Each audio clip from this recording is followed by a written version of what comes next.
अस्सलाम वालेकुम एवरीवन। आज बातचीत एपिसोड में हमारे साथ है मिर्ज़ा दाऊद आज़ाद, जैसे कि आपने इनका नाम बहुत सुने होंगे। अस्सलाम वालेकुम दाऊद भाई, कैसे हैं? सबसे पहले दाऊद भाई, जैसे कि मैं आपके बारे में जानता हूँ कि आपकी उर्दू बहुत अच्छी है माशाल्लाह जी। तो इस महफिल का आगाज़ करने के लिए हमारे क्वेश्चन से पहले दाऊद भाई, आप दो शायरी सुना सकते हैं हमारे को? मेरा सबसे पसंद का जो शेर है ना जी, मैंने अपनी लाइफ को पर्सनालिटी को लेकर कि वक्त से पहले जी, बहुत से हादसा से लड़ा हूँ, वक्त से पहले बहुत से हादसा से लड़ा हूँ, मैं अपनी उम्र से कई साल बड़ा हूँ माशाल्लाह। और जो दूसरा एक शेर मुझे फराज अहमद फराज का पसंद आता है कि वो बोले तो बातों से फूल झड़ते हैं जी, वो बोले तो बातों से फूल झड़ते हैं, ऐसी बात है तो चलो बात करके देखते हैं। क्या बात है। और एक शेर उर्दू से मेरा बहुत ज़्यादा लगाव है, इसलिए उर्दू लैंग्वेज से रिलेटेड के बहुत ही सलीके से वो हवाओं में खुशबू घोल देते हैं, बहुत ही सलीके से हवाओं में वो खुशबू घोल देते हैं, अभी कुछ लोग बाकी जो उर्दू बोल देते हैं। वाह माशाल्लाह। जैसे कि आज दाऊद भाई ने माशाल्लाह बहुत अच्छी शायरी बोले हैं, तो मेरा जो पहला सवाल है दाऊद भाई से, आपके नाम का मीनिंग क्या है मिर्ज़ा दाऊद आज़ाद? देखिए, वालिदैन ने नाम तो रखा इसलिए था क्योंकि दाऊद अलैहिस्सलाम की वजह से, और उसके लफ्ज़ के जो मायने हैं वो अजीज दोस्त बेस्ट फ्रेंड के आते हैं जी, दाऊद के। और रखा गया था दाऊद अलैहिस्सलाम की वजह से, लेकिन आज के सिनारियों में जब भी कोई नाम लेता है वो इब्राहिम से जोड़ के लेता है, तो वैसा ताल्लुक नहीं है उसका। नाम जो है दाऊद अलैहिस्सलाम की वजह से रखा गया, जो प्रॉफिट थे, और उसके जो वर्ड के मीनिंग है वो है बेस्ट फ्रेंड के, अजीज दोस्त। अजीज दोस्त से आपको एक मुतालिक बात बोलूँगा, इसके रिलेटेड है कि दाऊद भाई हमेशा अगर कोई किसी के बारे में लिखे, जैसे कि ब्रदर अजीज लिखते हैं वो, जैसे कि मैं उनके पोस्ट में देखता हूँ, और जैसे कि औरंगाबाद का देते हैं तो क्या है शहर अजीज ये दाऊद भाई के लफ्ज़ है जो मैंने पहली बार दाऊद भाई से सुना है, इसलिए बोल दिया रिलेटेड। नेक्स्ट क्वेश्चन, दाऊद भाई आपके अंदर ऐसी कौन सी बात है जो आपको लगता है कि ये आपके वालिद साहब से रिलेटेड है, जैसे कि सेम है? दो चीज़ें हैं जो बहुत ज़्यादा मिलती जुलती है, और वो शायद ना होती लेकिन हालात के साथ साथ मैंने अपने अंदर डाला भी। एक तो वालिद साहब का जो सबसे ज़्यादा तरीका है वो ये है कि उनको एक्सपेक्टेशंस किसी से नहीं रहती। वालिद साहब ने हमेशा ये कहा कि जिस किसी के लिए जो भी कर रहे हो एक्सपेक्टेशंस मत रखो, एक्सपेक्टेशन उम्मीदें। तो वालिद साहब की कभी भी जो है किसी से उम्मीद वाबस्ता नहीं, हालांकि वो हर एक के साथ खड़े रहे जी। और कभी कभी हम उनको ऐसा भी लोगों की मदद करते हुए देखते थे कि वो खुद अपने कामों को छोड़ के उन्होंने किया, तो वैसा आपने हमेशा कहा कि एक्सपेक्टेशंस नहीं रखना, जो मैंने अपने अंदर लाने की कोशिश किया वो आई। और दूसरा ये है कि उनकी सादगी, मतलब उनके अंदर बिल्कुल भी जो है मॉडर्न तरीके से वो कभी नहीं जी। और सिचुएशन के हिसाब से ढल जाना, हालात के हिसाब से ढल जाना, और बहुत ज़्यादा सादा मिजाज है, तो मैंने कोशिश किया हूँ ऐसा बनने की जी। पूरी तरीके से तो नहीं हो रहा हूँ लेकिन कोशिश कर रहा हूँ। माशाल्लाह, point to be noted. Next question, Dawood भाई आपका बचपना कैसा था?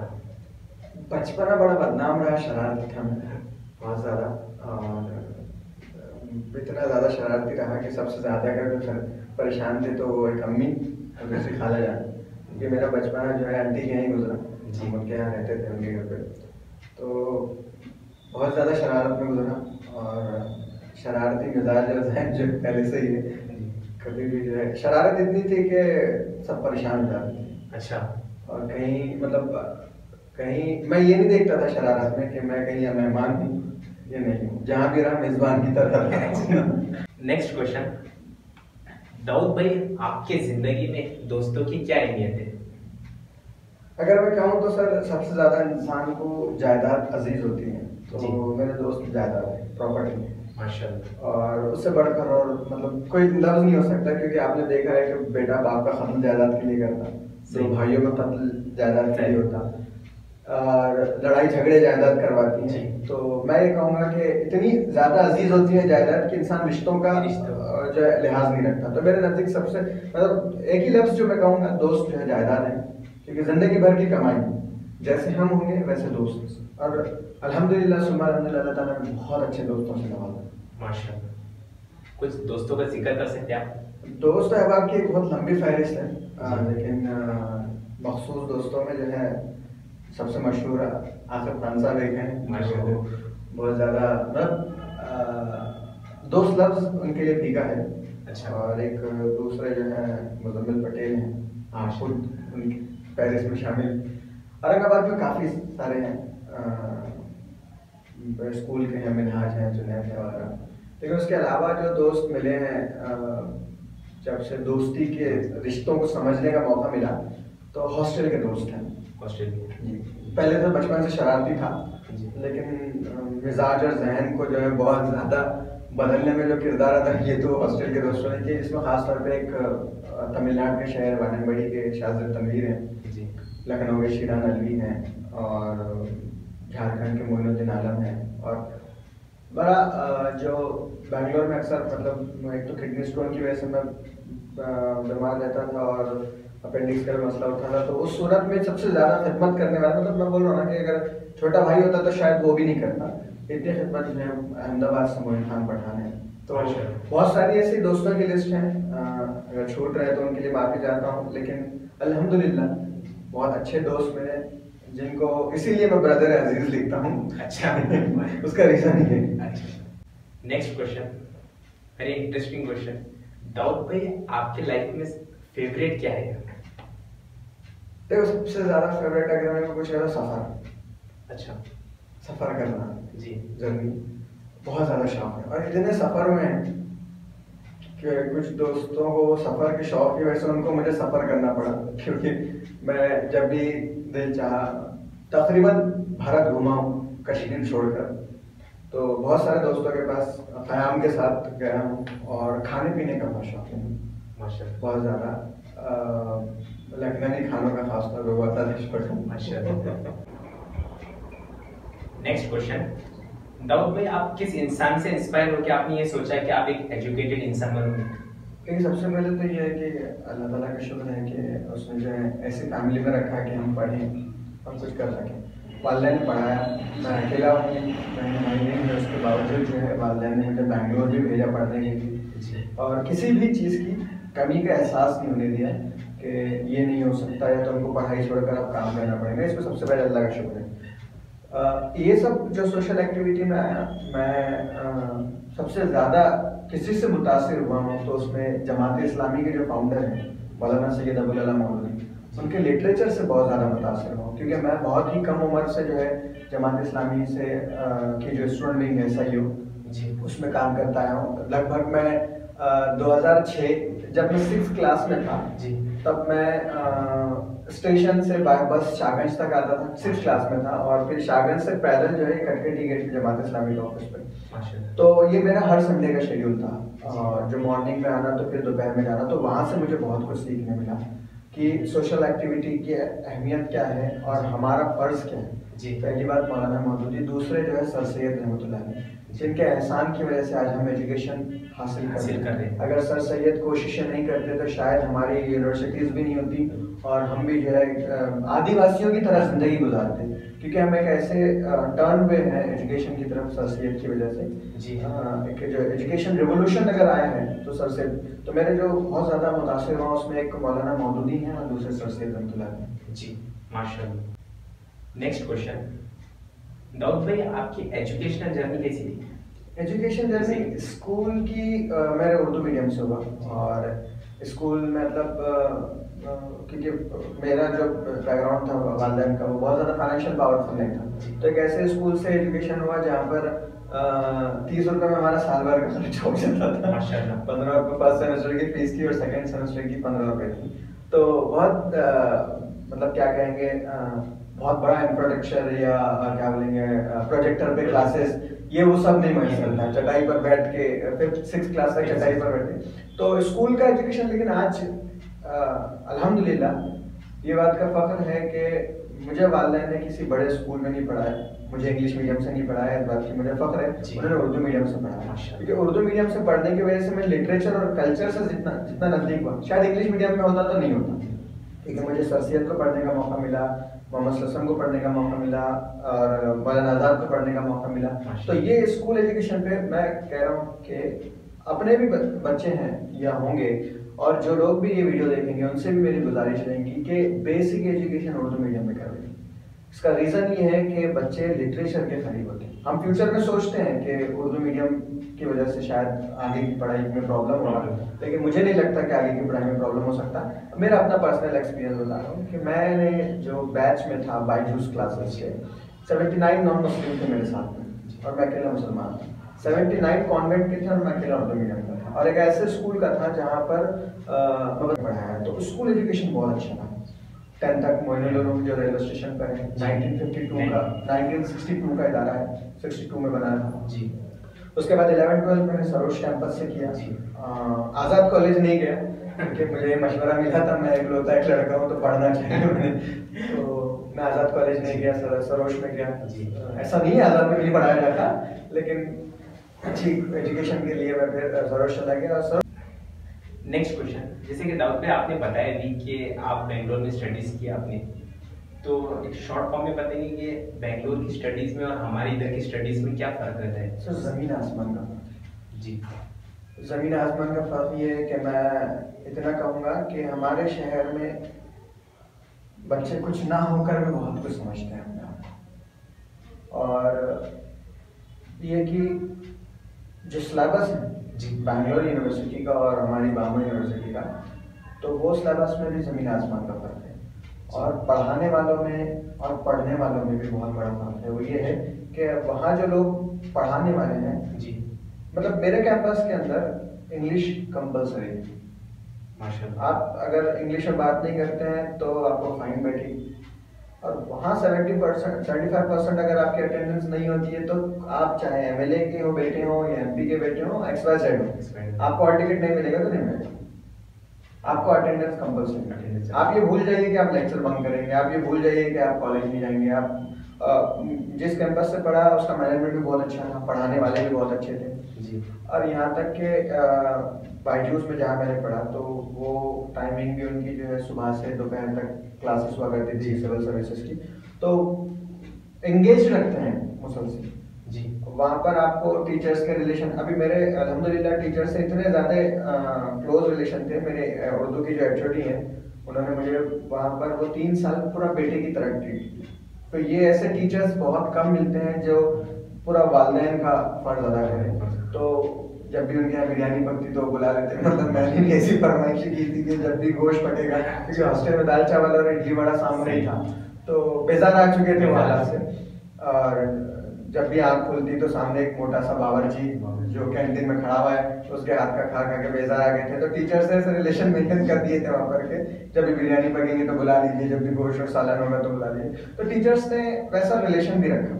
अच्छा, खाने पीने के लिहाज से नहीं बोल रहा हूँ, पढ़ाई के लिहाज से भी। अगर किसी दिन किसी बीमारी की वजह से एब्सेंट हो जाता हूँ तो वो व्हाट्सएप पर नोट्स भेज देते हैं, या व्हाट्सएप पर वो सारी डिटेल भेज देते हैं, पॉइंट्स बना करके आज ये पढ़ाया गया था, आज तुम एब्सेंट थे। तो ये टीचर्स की जरूरत है, ऐसे प्रोफेसर्स की जरूरत है, क्योंकि मेरा बहुत ज्यादा ताल्लुक औरंगाबाद के एजुकेशन या प्रोफेसर से नहीं रहा जी। हो सकता है कि टीचर्स ऐसे होंगे भी, लेकिन एक सिलेबस का जो फर्क है जी, जिस शौक और ज़ौक़ के साथ बच्चों ने भी पढ़ना चाहिए उसमें कहीं ना कहीं कमी महसूस होती है। क्योंकि मेरे जितने अपने हैं जी दोस्त जो यहाँ से पढ़ रहे हैं, तो मैंने एक तो उनको बैकलॉग्स में परेशान पाया, या फिर आज़ाद कॉलेज के सामने चचा की होटल में बैठा हुआ पाया, तो वो कहीं ना कहीं जो है, या फिर कॉलेज के पीछे जो एक होटल है कैफे, तो ये सामने एक कैफे है तो अंडरग्राउंड, तो वहीं उनको बैठा हुआ पाया। तो कभी प्रोफेसर्स भी परेशान नहीं दिखे कि क्या बात है आज काशिफ अयाज क्लास आएंगे और काशिफ को फोन करके पूछा जाए। तो कहीं ना कहीं मुझे एक एजुकेशन का बड़ा फर्क लगता है जी। Point to be noted. Dawood भाई, अगर आपके हाथ में हो एजुकेशन सिस्टम्स चेंज करने का औरंगाबाद के ताल्लुक से, तो ऐसा कौन सा मेन पॉइंट है जो आपके ख्याल में सबसे पहले आता है? सर मैं ये सोचता हूँ कि अटेंडेंस कंपलसरी कर देनी चाहिए। आप एब्सेंट है तो फिर आपके ऊपर स्ट्रिक्ट कार्रवाई होनी चाहिए, क्योंकि आप देखिए आप ये सोचते हैं कि एग्जाम के टाइम पे हम नोट्स ले लेंगे और पढ़ लेंगे और पढ़ के पास हो जाएंगे। हो रहे हैं जी, हो भी रहे हैं। मैंने यहाँ तक सुना हूँ, मैं जानता नहीं हूँ कितनी सच्चाई के गाने भी लिख दे तो पास हो जाते हैं, ऐसी यूनिवर्सिटी है अल्लाह वालम, लेकिन इसमें कितनी सच्चाई है मैं वाकिफ नहीं हूँ, लेकिन सुना हूँ। तो अटेंडेंस का क्या है ना सर, कि आप कितनी अच्छी से अच्छी बुक पढ़ लें जी, किसी भी बड़े से बड़े ऑथर के नोट्स आप प्रेफर कर लें, लेकिन एक लेक्चरर की पढ़ाई जो कई किताबों का निचोड़ होता है जी, वो आपको बुक्स में नहीं मिलता। क्योंकि एक प्रोफेसर ने जब क्लास में पढ़ाया तो इतने एग्जाम्पल के साथ पढ़ाता है कि अगर मैं वो नोट्स भूल भी जाऊं तो वो मिसाल के जरिए से आंसर याद रखता हूं। तो हमारी क्या बोलेंगे जो सिचुएशन है वो हल होगा, वो मसला सॉल्व होगा आपके अटेंडेंस। तो अटेंडेंस कंपलसरी करने की बहुत ज़्यादा ज़रूरत है। तो ये मेरे को लगता है कि अगर ऐसा मौका मिलता है तो मैं यहाँ अटेंडेंस पर ज़्यादा फोकस करूँगा, क्योंकि हमारे बच्चे क्लासेस बंक करके जो है ना बहुत ज़्यादा एजुकेशन को ईजी लेते हैं। तो उस पे जैसे कि 10th स्टैंडर्ड के बाद सब समझाते टीचर्स भी कि तुम्हारा सबसे इम्पोर्टेंट वक्त रहता है, जैसे 10th स्टैंडर्ड के बाद ये तुम्हारे 3-4 साल है, ये तुम्हारे लाइफ चेंजिंग पार्ट्स है। तो आपका क्या बोलना है इसके ऊपर? देखिए 10th तो एक जंक्शन है, जैसे मनमाड़ है महाराष्ट्र का, सारी ट्रेनें वहीं से निकलती है, चाहे आपको इंडिया में कहीं भी जाना हो। तो उसी तरीके से 10th भी एक मनमाड़ सिटी ही की तरह है, क्योंकि मेरा भी ताल्लुक पिछले 5-6 साल से स्कूल से रहा। मैं प्रोफेशन में टीचर नहीं हूँ, मैं एमएड बीएड नहीं हूँ, मैंने ग्रेजुएशन करके मास्टर्स किया पॉलिटिकल साइंस में। लेकिन मेरे को स्कूल और स्कूल के बच्चों से ज़्यादा लगाव इसलिए क्योंकि 10th का जो टर्निंग पॉइंट है 9th और 10th, यहाँ आप तय करेंगे आपकी लाइफ। क्योंकि आप देखिए 10th में आपका जितना परसेंटेज आएगा आप डिसाइड करेंगे इंजीनियरिंग जाना है या मेडिकल जाना है, कहाँ जाना है। अब आप 11th-12th साइंस से लेते हैं, 12th के बाद फिर मेडिकल के लिए जाएंगे, इंजीनियरिंग के जाएंगे, लेकिन आपका 10th डिसाइड करेगा। दिखती बात है अगर आपका परसेंटेज बहुत अच्छा है तो आप नीट की तैयारी करेंगे, 11th करेंगे। परसेंटेज कम आया 10th का तो दिखती बात है कुछ ना मिला तो डिप्लोमा है। तो 10th का जो पॉइंट है वो सीरियसली बहुत बड़ा टर्निंग पॉइंट है कि आप कितनी संजीदगी के साथ उसको क्वालिफाई करते हैं, पास करते हैं। लेकिन हमारा जो एजुकेशन सिस्टम है, मैं इससे पहले भी बहुत सारे मैगजीन में जब आर्टिकल लिखा हूँ तो मैंने उसमें ही लिखा कि हमारा इंडिया का जो एजुकेशन सिस्टम है वो हैंडीकैप है, अपाहिज जी। बैसाखी जो होती है ना, एक दोनों टांगे जिसकी चली जाती है और बैसाखी के बल पे चलता है, वैसा सिस्टम है। आपने 8 तक पास करना कंपलसरी कर दिया, वो फेल भी होता है तो उसको पास करना। और 9th में स्कूल ही में एग्जाम होता है तो वो समझने तक उसको 10th आ जाता है, तो वो क्या पढ़ेगा क्या लिखेगा जी। वो कहावत है ना, नंगा नहाएगा क्या निचोड़ेगा क्या। आपने वैसा सिस्टम कर दिया एजुकेशन का, और फिर एक्सपेक्टेशन है 95-98 के, तो पॉसिबिलिटी नहीं है इसमें। तो एक बहुत बड़ा मसला हमारे एजुकेशन सिस्टम के साथ में कि आप फेल होता है तो उसको एक क्लास पीछे रखो, कम से कम वो उस शर्म के मारे तो आगे फोकस करें। Next question, very important question. Dawood भाई MYF यानी मुस्लिम यूथ फोरम के प्रेसिडेंट और फाउंडर है, तो दाऊद भाई से मैं ये क्वेश्चन करना चाहूँगा कि MYF यानी मुस्लिम यूथ फोरम आपने स्टार्ट करना क्यों सोचा, कब सोचा और कैसे सोचा? असल में क्या हुआ कि बेंगलोर में जब पढ़ने के लिए था 2016 में, तो वहाँ सोशल एक्टिविटी हमारी कुछ ना कुछ चलती थी। वहाँ पर हमारे ऑर्गेनाइजेशन है और बहुत सारी NGO से वहाँ पर भी अटैच हूँ। तो जहन में ख्याल आया कि क्यों ना औरंगाबाद में भी जो है MYF एक मतलब औरंगाबाद में भी एक NGO बनाई जाए जिसके जरिए से सोशल एक्टिविटी हो। तो 2006 से जैसा बताया कि SIO जो है जमात इस्लामी की उसमें रहा, फिर JAC में रहा। तो एक ऑर्गेनाइजेशन की जो तरबियत होती है जी कि कैसे चलाना है, कैसे करना है, वो मेरे में पहले से जमात इस्लामी की तरबियत की वजह से रही। लेकिन बाद में जब खुद की तंजीम बनाने का ख्याल आया तो औरंगाबाद में आया हुआ था उस टाइम। तो MIM के एक लीडर हैं हमारे बहुत अच्छे दोस्त हैं, मोहम्मद असरार। जिक्र करना इसलिए लाजमी है क्योंकि मुस्लिम यूथ फोरम के स्टार्ट में असरार भाई की बहुत मेहनतें और कोशिशें रही। और मेरे एक और जो है अजीज दोस्त हैं दानिश उल हक। तो दानिश, असरार भाई और आसिफ खान, इन तीनों ने उसमें बहुत कोऑपरेट किया। उस वक्त जब हमने रोशन गेट का जो सामने का आया था जहाँ भी पुलिस बैठती है, तो वहीं पर हमने 21 दिसंबर 2016 की नाइट हम वहाँ सब जमा हुए थे। उसमें कांग्रेस के सैयद फिरोज खान थे और आसिफ खान साहब थे, दानिश उल हक खान, तो वहाँ हम रात में जमा हुए। और उसके बाद हमने 22 दिसंबर को उसका जो है लॉन्चिंग प्रोग्राम रखा शाही मस्जिद बैतुल यतीम हॉल में। तो जहन में ख्याल आया कि कुछ ना कुछ हम जो है करें जी। और अल्हम्दुलिल्लाह ये लॉकडाउन के पीरियड में जब हमारा काम हुआ, तकरीबन 1200-1300 किट डिस्ट्रीब्यूट हुई, फिर खाना और शफा हुआ, और हमने हॉस्पिटल्स में बिस्किट और चाय डिस्ट्रीब्यूट की और पुलिस वालों से मिलकर उन्हें भी चाय वगैरह पिलाया। इसके अलावा UPSC के अवेयरनेस के प्रोग्राम तकरीबन स्कूल्स में हमने ले चुके हैं एक्सपर्ट्स को बुला के। फिर 2 मरतबा जो है बड़े बड़े इवेंट्स रिसर्च सेंटर में ऑर्गेनाइज किए हैं। फिर ज़कीरुद्दीन सोहेल साहब के साथ प्रोग्राम्स लिए हैं और अहमद जलीस के साथ लिए हैं। अभी अहमद जलीस के साथ जो है हम अलीगढ़ यूनिवर्सिटी का इशू लेकर चल रहे हैं। और बहुत सारे तंजीमों के साथ तो उनके कोऑर्डिनेशन और प्रोग्राम्स भी हैं। तो आज एहसास होता है कि उस वक्त का फैसला गलत नहीं था, और अल्हम्दुलिल्लाह औरंगाबाद से ये तंजीम नांदेड़ में ख्वाजा हुसैन और अजीम साहब देख रहे हैं, बीड़ में नबील जमा साहब देख रहे हैं माशाल्लाह, और कोशिशें जो है अहमदाबाद में भी चल रही हैं, मोइन खान पठान कोशिशें कर रहे हैं, बैंगलोर में जो है कर्नाटका यूनिट शाजिद तनवीर देख रहे हैं, वो तौसीफुल्ला बेग वो भी काफ़ी हाथ पैर मार रहे हैं कि तमिलनाडु में तंजीम स्टार्ट हो। तो बहुत सारे लोग जुड़ते हैं। हाँ, ख्याल था मेरा, लेकिन हकीकत में मुजम्मिल पटेल और आसिफ खान की बहुत ज़्यादा कोशिशें मैंने करी। ग्राउंड लेवल का इतना वर्क मैं नहीं कर सका जितना आसिफ ने और मुजम्मिल पटेल ने किया है। उसके अलावा दानिशुल हक ने स्टार्ट में बहुत मेहनतें की हैं इस तंजीम को बिछाने में और बढ़ाने में जी। तो इस तरीके से हमने तंजीम की बुनियाद रखी और अभी अल्हम्दुलिल्लाह कुछ ना कुछ एक्टिविटीज चल रही हैं। अच्छा, माशाल्लाह। दाऊद भाई, आपका जो ग्रुप है मुस्लिम यूथ फोरम यानी NGO, तो आपके गोल्स क्या है? देखिए, इस साल के गोल्स सबसे बड़ा जो मेन अपना विजन है वो ये है कि हम सिविल सर्विसेज के लिए बच्चों को तैयार करें जी, स्कूल लेवल से उनको तैयार करें, ताकि वो उनको हमारे उर्दू मीडियम के साथ मसला ये है ना सर कि उन तक UPSC क्या है वो भी नहीं पता। आपको मैं बताऊं, मैं एक स्कूल में औरंगाबाद के एक स्कूल में था, तो वहाँ मैंने पूछा था कि MLA इलेक्ट कैसा होता है, तो सामने से पूरी क्लास का सवाल ये आया, सर MLA होता क्या है? तो हमारे साथ ये बड़ा मसला है। तो फिर वो IAS IPS IFS IRS क्या जानेंगे हमारे। और वहीं मैं असल में कुछ टाइम जो है कर्नाटक उर्दू एकेडमी जो है गवर्नमेंट की एक बॉडी होती है, तो उसमें महफिल निसाबुल का एक उर्दू काउंसिल है, तो उसके साथ मुझे बैंगलोर में काम करने का मौका मिला। तो बहुत सारे सिटीज़ भी गया मैं और उर्दू स्कूल्स विजिट किया वहाँ पर बैंगलोर में, वहाँ पर भी सोशल पॉलिटिकल रिलेशन है। तो एक स्कूल में था, तो वहाँ मैंने उर्दू मीडियम के स्कूल में पूछा कि मुसलमानों में एजुकेशन रेवोल्यूशन लाने वाले कौन थे जी। तो किसी ने क्लास में जवाब नहीं दिया, किसी का भी जवाब नहीं आया।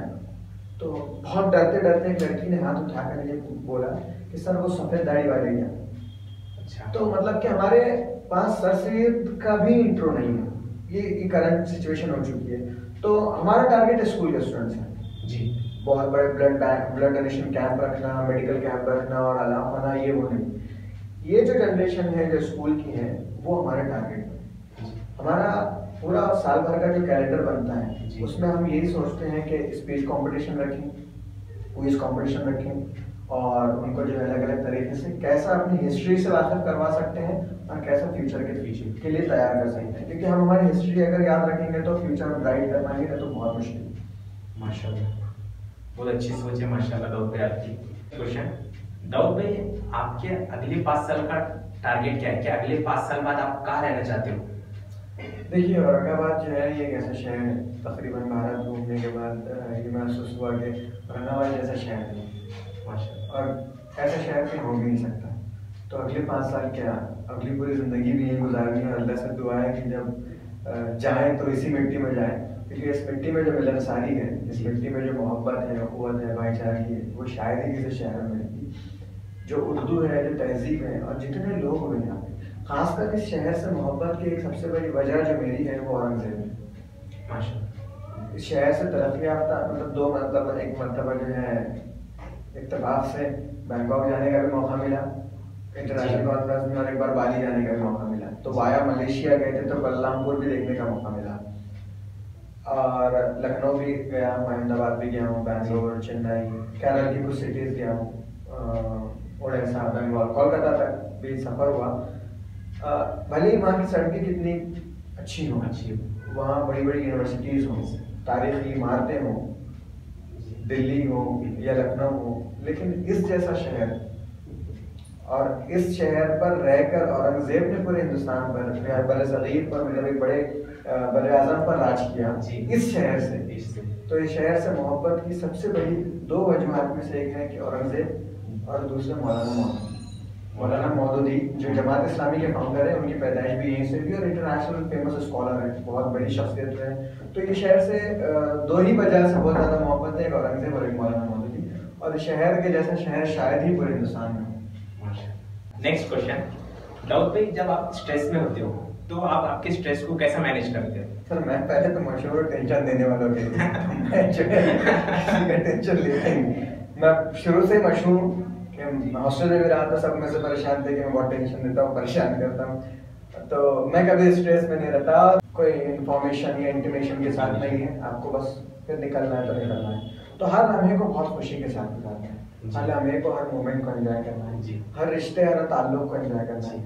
तो स्ट्रेस तो मैं स्ट्रेस में नहीं आता, अलबत्ता मेरे अंदर एक बहुत बुरी चीज़ जो है वो है गुस्सा है। गुस्सा बहुत जल्दी आ जाता, लेकिन अपने आप को संभाल लेता हूँ, क्योंकि अक्सर लोग बोलते हैं जिनको गुस्सा बहुत ज़्यादा आता है वो दिल के अच्छे होते हैं, तो ऐसा अपने आप को समझा के वो कर लेता हूँ। लेकिन कोशिश कर रहा हूँ कि गुस्सा कम करने की कोशिश करूँ। बस एक बीमारी यही है कि गुस्सा बहुत जल्दी आता है, किसी भी चीज़ पे चिढ़ जाता हूँ। बाकी ऐसा बहुत ज़्यादा टेंशन नहीं लेता हूँ, लेकिन जब भी थोड़ा बहुत मायूस होता है तो हमारे शरीर से गुजारा कर लेता हूँ। माशाल्लाह। नेक्स्ट क्वेश्चन, दाऊद भाई, जैसे कि सोशल वर्क आप करते हैं, तो सोशल वर्क में आज एजुकेटेड बंदे भी हैं, अनएजुकेटेड भी है, तो क्या बेनिफिट होता है कि जब हम एजुकेटेड रहते हैं तो सोशल वर्क में हम क्या बेनिफिट दे सकते हैं हमारा? जी देखिए, एजुकेटेड और अनएजुकेटेड मसला ये है कि कुरान की एक आयत है जी, सूरह इमरान की 110 कि कुंतुम खैर उम्मतिन उखरिजत लिन्नास तामुरूना बिल मारूफ व तनहौना अनिल मुनकर व तु'मिनूना बिल्लाह,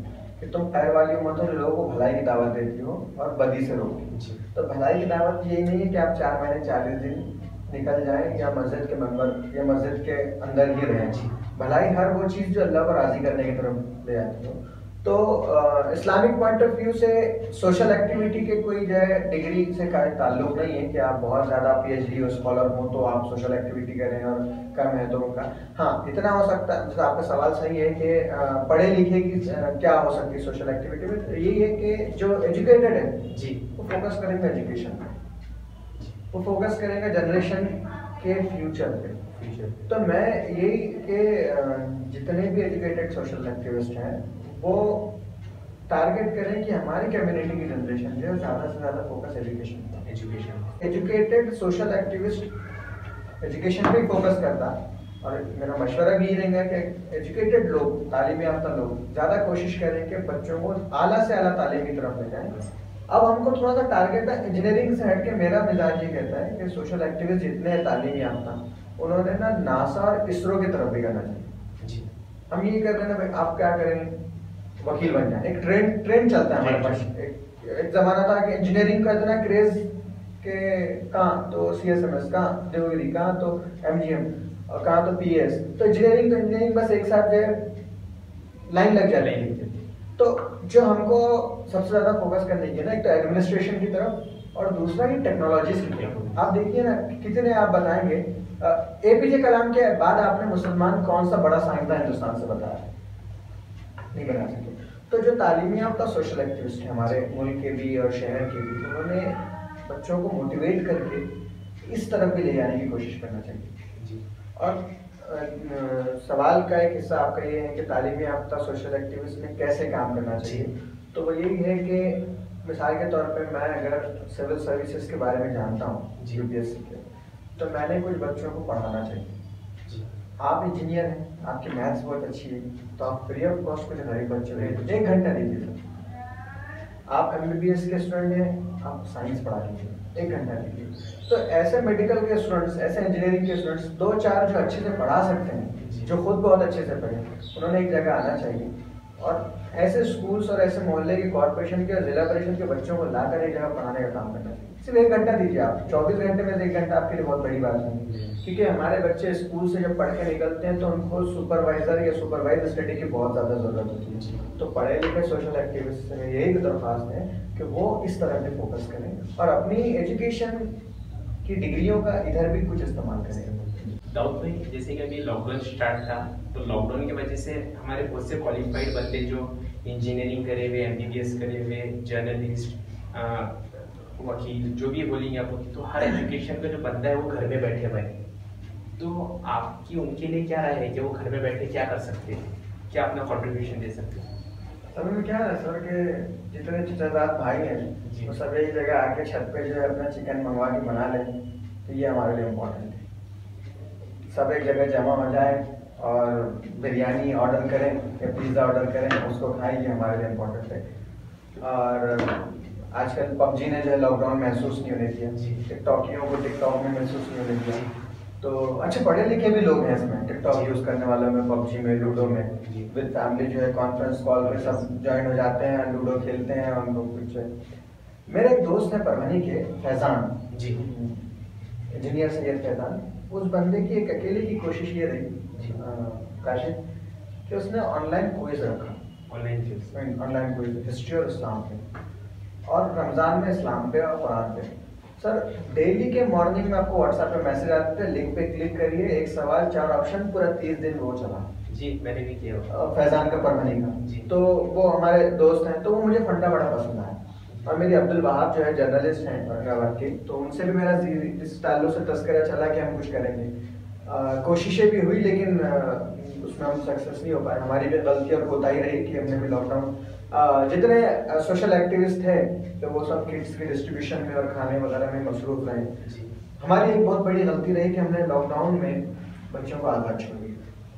अलबत्ता मेरे एक दिल्ली के दोस्त हैं उमर फारूक, तो उसके पास बड़ा अच्छा प्रोग्राम रहा सर। उसने फैमिली के जितने भी बच्चे हैं जी उनको अपने घर बुलाया, छोटे बच्चों को, अच्छा 8 से लेकर 12 तक के, और उनका दिन भर का शेड्यूल ये बनाया उसने कि लाइब्रेरी है घर में, तो उनको बुक्स डिवाइड कर दिए गए। आपको सुबह में बुक्स पढ़नी है और शाम में आपने उस बुक से क्या सीखा आपको सिखाना। तो उसमें अभी का सिचुएशन ये है उन 70 दिनों की कि उसमें स्पीकर्स भी बने हैं कुछ बच्चे, कुछ राइटर्स भी बने हैं और कुछ तो फिलोसोफर ही बन गए। अब वो खुद अपने हिसाब से लिख रहे हैं, वो सिचुएशन पे लिख रहे हैं, वो कोरोना वायरस पे लिख रहे हैं, वो लॉकडाउन जैसे सिचुएशन पे लिख रहे हैं। 9th का बच्चा, 8th का बच्चा, उसका एक लाइन मैं बहुत ज़्यादा मुझे मुतासिर की थी कि हमने कैसा अपना मुस्तकबिल बनाना चाहिए। ये अल्फाज उनके मजमून के हैं। तो वो उमर फारूक हमारी एज का है, वो कोई 70-75 साल की शख्सियत नहीं है, तो उसने ये प्रोग्राम बनाया और 70 डेज में वो बच्चे अब एक से बढ़ के एक स्पीचेस कर रहे हैं। उनका शेड्यूल था। तो इस तरह के प्रोग्राम अगर ये लॉकडाउन आगे जाता है, जाए ना जाए, लेकिन ऐसे शेड्यूल और ऐसे प्रोग्राम्स हमको भी अपने घरों में बनाने की जरूरत है। माशाल्लाह। नेक्स्ट क्वेश्चन, दाऊद भाई मैंने सुना है कि आप एक बुक लिख रहे हैं, तो उस बुक के बारे में अगर आप कुछ बता सकते हैं हम। वो काफ़ी टाइम से चल रही है, लेकिन सिचुएशन भी बीच में कुछ ना कुछ ऐसी आती है कि वाले साहब का भी ऑपरेशन हुआ, उससे पहले मेरा ऑपरेशन हुआ, तो कंप्लीट नहीं कर पा रहा। बुक का असल में नाम है मुहाजिर परिंदा।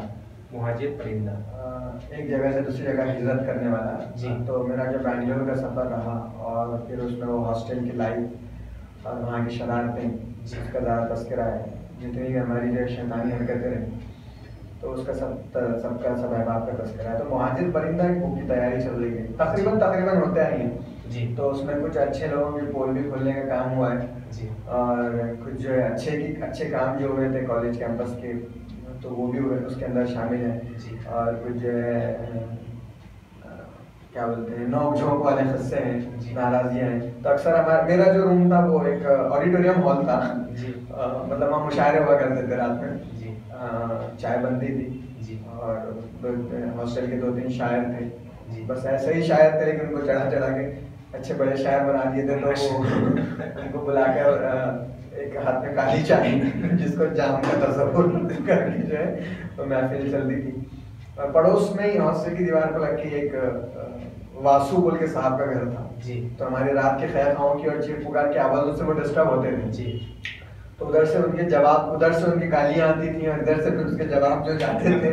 तो वो शैतानी हरकतों को मैंने कोड करने की कोशिश किया। तो कुछ अच्छी चीज़ें भी हैं, कुछ बड़े लोगों का तस्करा भी है जिनके साए में रहने का मौका मिला वहाँ पर जी। तो तकरीबन जो है कंप्लीट होते आई।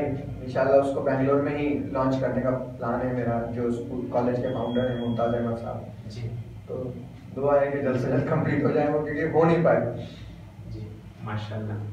Last but not the least, Dawood भाई, जैसे कि अभी हमारी आज का जो कन्वर्सेशन था उसमें मैंने बहुत ज़्यादा या कम सवाल जो भी पूछा, पर मेरे हिसाब से तो बहुत कम सवाल पूछा हूँ मैंने। मैं चाहूँगा कि दाऊद भाई को मैं और एपिसोड में लेके आऊँ और उनसे बातचीत करूँ। दाऊद भाई, आप कुछ बोलेंगे लास्ट में, जैसे बात लपटते हुए कि ये ज़िंदगी जो है एक मरतबा मिली है। तो मौलाना आज़ाद का कौल है कि जो अपनी कौम के लिए जिंदा नहीं है जी, तो उसका जिंदा होना कोई मायने नहीं रखता। तो हम अगर जिंदा हैं तो फिर हमको जिंदा नजर आना जरूरी है। और जब भी, जैसे भी, जहाँ भी चाहे 1 रुपए से लेके 1 लाख रुपए तक, जब भी आपको मदद का मौका मिले मदद करें जी। क्योंकि दूसरों की मदद से ही अल्लाह ताला हमारी मदद फरमाता है, वहीं से हमारे रास्ते खुलते हैं।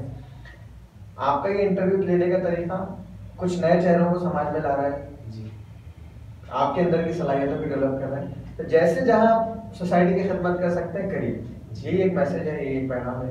चाहे वो स्कूल के बच्चे हों, मैं कंक्लूडिंग एक वाकया सुना के बात करना चाहता हूँ कि इजिप्ट के एक साहब का किस्सा है कि वो स्कूल के ज़माने से छोटे थे, जब से वो पेन पेंसिल गरीब बच्चों में गिफ्ट किया करते थे। स्कूल के बच्चे को किसी ने नहीं सिखाया कि उसको इसकी क्या अहमियत है।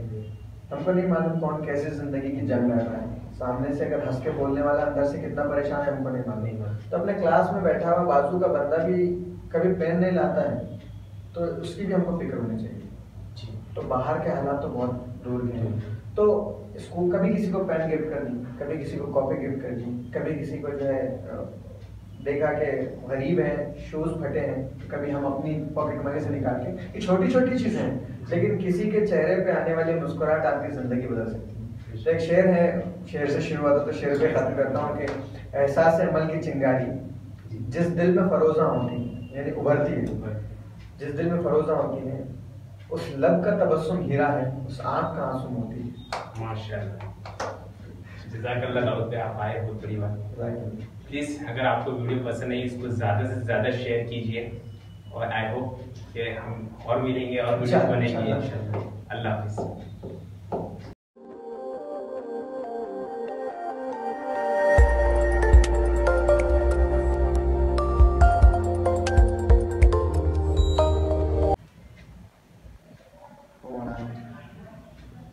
अब अपने बात करें ना, वापस डाउन हो जाता तब नहीं होगा। अच्छा, फैन चालू करने का काम उसमें आपको आवाज़ पूरी आ रही है, फिर सब करें तुम्हारी वीडियो।